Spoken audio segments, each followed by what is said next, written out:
स्वागत है आप सबों का फिर से एक बार सुपीरियर कोचिंग सेंटर की इस यूट्यूब चैनल पर, जहां मिलेंगे आपको एक से बढ़कर एक वीडियो संस्कृत सीखने के लिए।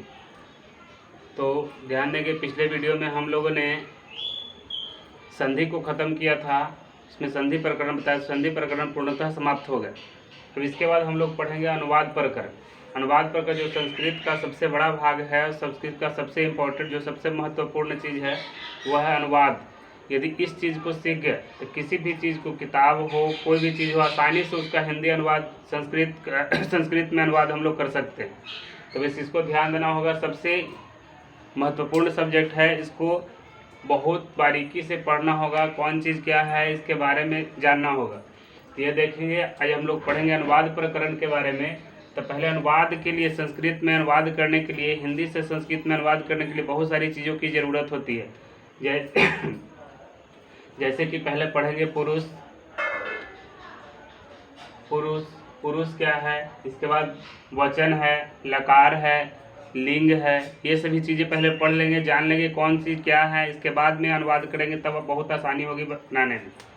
यदि इस तरह से अनुवाद पढ़ लिया तो पक्का है कि संस्कृत में आपको मैट्रिक एग्जाम में आसानी से जो 8 नंबर का सवाल आता है, 7 या 8 नंबर का, उतना में साथ में जितना ये 8 नंबर का आएगा तो 8 नंबर ले आएगा आसानी से। तो ध्यान देंगे, सबसे पहले पढ़ेंगे पुरुष के बारे में कि पुरुष क्या होता है। जैसे इंग्लिश में हम लोग पढ़े हैं पर्सन, वही चीज़ है संस्कृत में पुरुष। पुरुष जो है संस्कृत में 3 प्रकार के होते हैं। संस्कृत में पुरुष को 3 भागों में बांटे गए हैं। पहला का नाम है प्रथम पुरुष, इसी का नाम अन्य पुरुष भी है। प्रथम पुरुष को हम लोग अन्य पुरुष के नाम से भी जानते हैं। दूसरा है मध्यम पुरुष और तीसरा है उत्तम पुरुष। प्रथम पुरुष, मध्यम पुरुष और उत्तम पुरुष। सबसे पहले आएंगे प्रथम पुरुष के बारे में। तो प्रथम पुरुष में कहेगा जिसके बारे में कुछ कहा जाए, जिसके विषय में हम लोग कुछ को बोलेंगे, जिसके विषय में वाक्य में कुछ बोला जाएगा, उसको कहते हैं प्रथम पुरुष या अन्य पुरुष। जैसे देखेंगे, वह, यह, जो, कौन,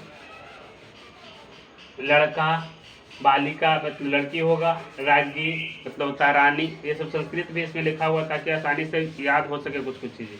इसके बाद हम लोग पढ़े है मध्यम पुरुष। सुनने वाले को मध्यम पुरुष कहते हैं। सुनने वाले को हम लोग मध्यम पुरुष कहते हैं।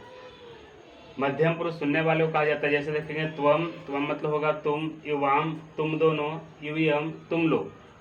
और उत्तम पुरुष बोलने वाले को उत्तम पुरुष कहते हैं। जैसे अहम मतलब होता है मैं या हम, अवाम हम दोनों, वयम मतलब होगा हम लोग या हम सब। तो ध्यान देंगे इसमें कि ये चीज़ आपको याद रखना है कि मध्यम पुरुष में केवल तुम से संबंधित शब्द आएंगे। तुम आया तो मध्यम पुरुष, मैं या हम आया तो उत्तम पुरुष, बाकी सब कुछ और है वाक मुन के प्रथम पुरुष में होगा। सब के सब उसमें प्रथम पुरुष होगा। अब ध्यान देंगे, ये पुरुष पढ़ लेने के बाद हम लोग को वचन पढ़ना है कि संस्कृत में वचन कितने होते हैं। तो संस्कृत में जो वचन है, इसको हम लोग संख्या कहते हैं, वो 3 होते हैं संस्कृत में। एक वचन, द्विवचन और बहुवचन। इसको द्विव नहीं बोलते हैं, इसको द्वि बोलते हैं। एक वचन, द्विवचन और बहुवचन। एक वचन जिससे एक व्यक्ति या वस्तु का बोध होता है, जिससे एक संख्या का बोध होगा, एक आदमी का बोध कराएगा, तो वह होगा एक वचन। जैसे देखेंगे, सह मतलब वह, त्वम तुम, अहम मैं, बालकः लड़का, बालिका लड़की, राजा राजा। ये सब बहुत सारे और भी बहुत सारे होंगे, जिससे एक संख्या जो एक आदमी का या वस्तु का बोध कराएगा वो एक वचन कहलाएगा। आगे है द्विवचन, जिससे 2 व्यक्तियों या वस्तुओं का बोध होगा, उसको कहेंगे हम लोग द्विवचन। तो देखेंगे, तो मतलब होता है वे दोनों। इसमें हमेशा ध्यान देना है कि 2 लगा रहेगा, तभी द्विवचन होंगे वे।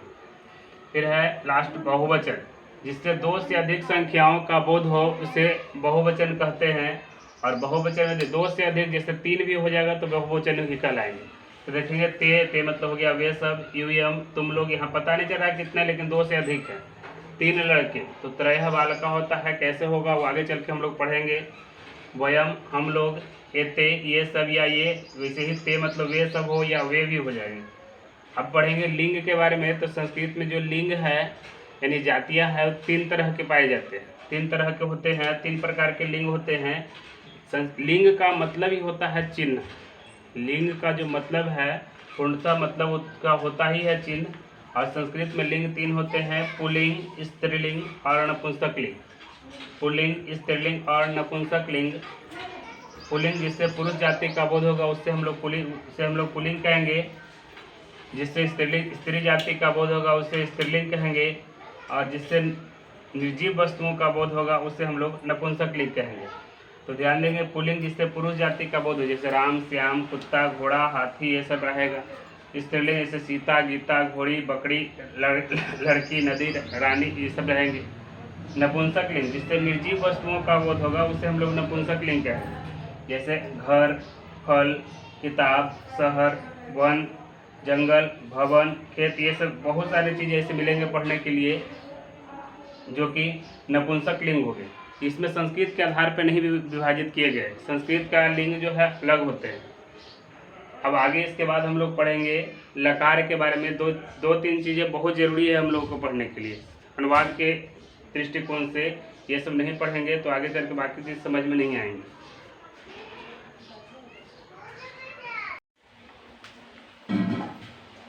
चलिए अब ध्यान देंगे लकार के लिए। लकार क्या है यानी काल क्या है। काल जो है समय का यह बोध कराता है। समय का जो बोध कराएगा वही काल होगा। इसको हम लोग अंग्रेजी में टेंस पढ़ते हैं, हिंदी में काल के नाम से पढ़ेंगे और संस्कृत में इसको लकार कहते हैं। लकार जो है देखेंगे संस्कृत में 10 तरह के होते हैं, लेकिन हम लोग को निम्न मध्यवर्गीय जितना 10 तक है 10 तक हम लोगों को मात्र 5 लकार से ही काम चल जाएंगे। लकार ऐसे होते हैं 10। इस चलते मैंने सबका नाम लिख दिया है। तो देखेंगे सबसे पहला हम लोग पढ़ते हैं लट लकार। लट लकार इसको कहते हैं वर्तमान काल, यानी जिसमें वर्तमान काल में होने का बोध होगा किसी क्रिया का तो वो वर्तमान काल कहलाएगा।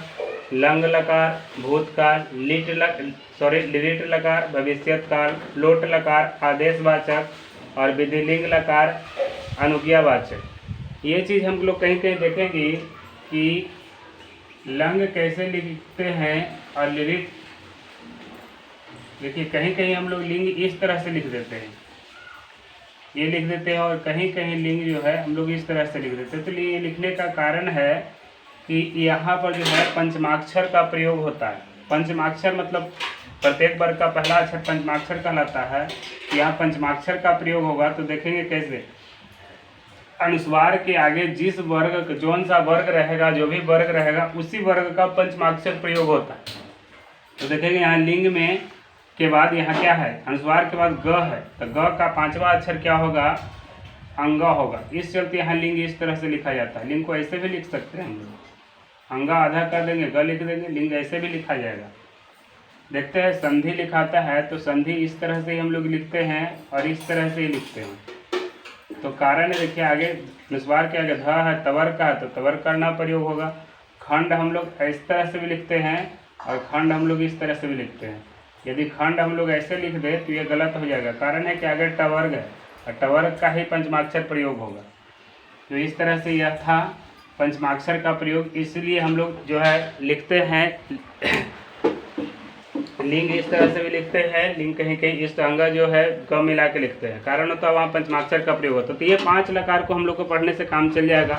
लट लकार वर्तमान काल, लंग लकार भूतकाल, लिट लकार भविष्यत काल, लोट लकार आदेशवाचक और विधिलिंग लकार अनुज्ञावाचक। अनुज्ञावाचक में यह चाहिए के अर्थ में आएगा, ये केवल चाहिए के अर्थ में प्रयोग होता है।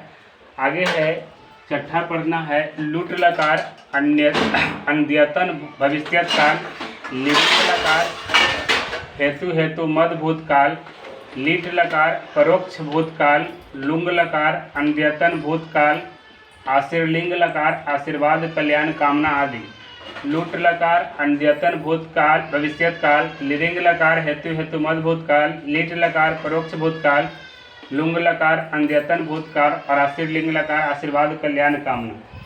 तो आज तक का वीडियो इतना ही रहेगा। इसके बाद पढ़ेंगे हम लोग नेक्स्ट वीडियो में कि किस तरह से अनुवाद करना धीरे धीरे सीखेंगे। तो ये केवल बेसिक चीज़ें थी जो हम लोग को ज़रूरत थी पढ़ने के लिए कि कौन चीज़ क्या है।